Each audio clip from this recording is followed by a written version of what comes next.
education is one of the most important weapons in a country. And the extent to which black education is neglected is something very difficult to put in words.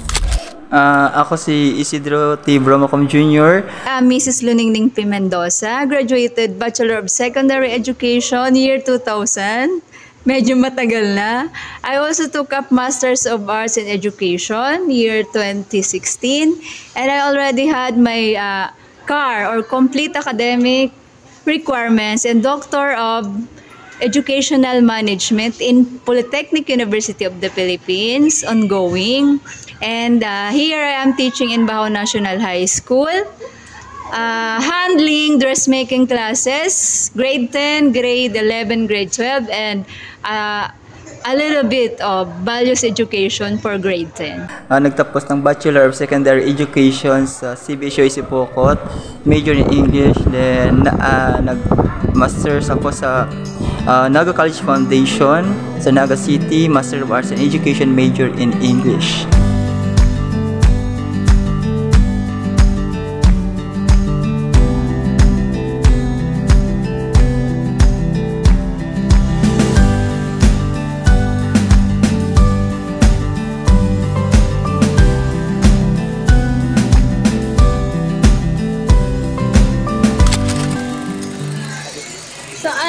Sa time management nila, lalo na ngayon bumago na yung curriculum, 45 minutes na lang sila magtuturo. So kailangan nilang mag-igay or kailangan nilang pag-aralang mabuti yung ituturo nila para may matutunan tayo. So yun yung struggle nila. Syempre, konting oras lang yun matuturo sa atin, tapos dapat matutunan na natin. Yung iba sa atin, syempre, slow learner. Hindi naman sa pero yun. Pero saludo ako sa mga teacher dyan. Kahit ang raming problema, ngiti-ngiti pa rin. Okay, so as a teacher, so syempre maraming mga challenges. Unang-una, yung mga pagbabago, mga changes, especially sa DepEd, may mga bagong curriculum. Dati may nasa basic education curriculum, ngayon mayroon tayong K-12 curriculum. Ngayon mayroon tayong matatag curriculum. So we have changes in the curriculum in the DepEd system.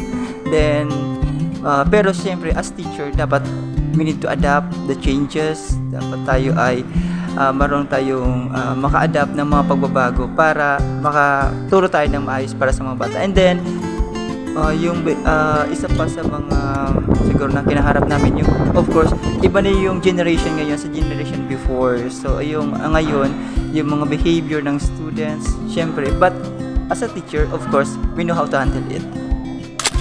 I do not consider it struggles because I choose this job, profession, and as well as I consider this as vocation, and I am happy teaching student and happy chatting with them, happy sa pagsasaway, happy na part sila ng aking buhay, and happy na maaalala nila na may isang teacher na tumulong sa kanila, nagalit sa kanila para maging maganda ang kanilang mga future.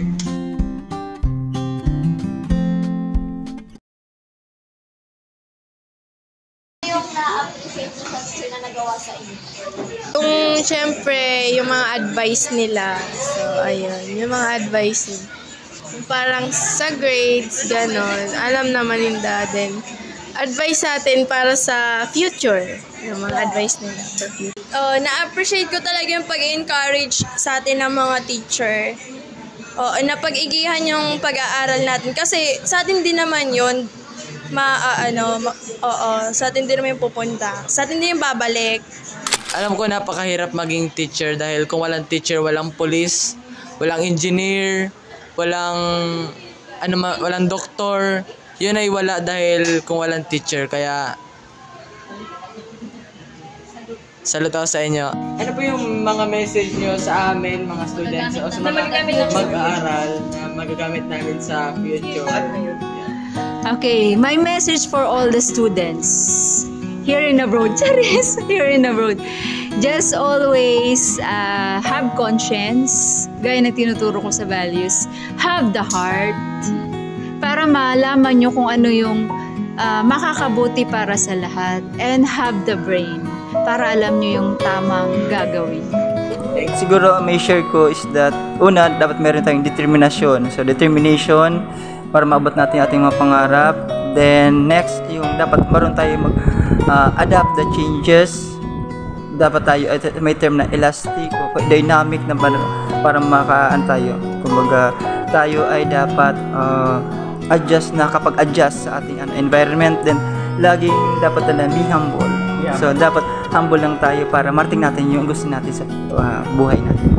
Yan, yun yung pinaka nagustuhan kong sobra sa sinabi ni Sir, yung be humble. Kasi ano man yung marating natin is that we have to be humble and